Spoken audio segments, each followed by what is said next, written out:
ముహూర్తము అనేది మన సనాతన ధర్మంలో చాలా ఉన్నతమైనది.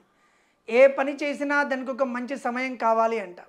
అలానే ఈరోజు కాలంలో మనం పెళ్ళిళ్ళు చేస్తున్న సందర్భంలో ఒక సుముహూర్తము అని ప్రధానంగా చెప్తూ ఉంటాం.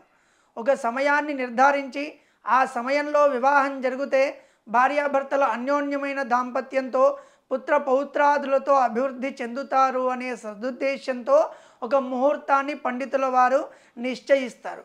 ఆ ముహూర్తానికి వివాహం చేసుకోవడమే చాలా ప్రధానం.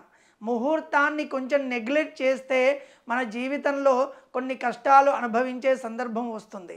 ఖచ్చితంగా సమయానికి ముందే మనం 10 గంటలకు ముహూర్తం అంటే 8-8:30 గంటలకే ఆ స్టేజ్ దగ్గరికి వెళ్ళేట్టుగా ప్లాన్ చేసుకొని అక్కడే సుముహూర్తానికి వివాహం జరిపించుకొని తదనంతరం మీరు ముహూర్తం మధ్యలో ఏ ఇబ్బందులు పడకుండా సుముహూర్తానికి జీలకర్ర బెల్లము మాంగళ్య ధారణ ఇవన్నీ చేసుకున్న తర్వాత ఈ సన్నివేశాలని బంధించడానికి అలాంటి ఫోటోగ్రాఫర్ కూడా సమయాన్ని కేటాయిస్తే మనం తరువాత కూడా ఈ విషయాలు చూసుకొని చాలా ఆనందపడడానికి అవకాశాలు ఉంటాయి.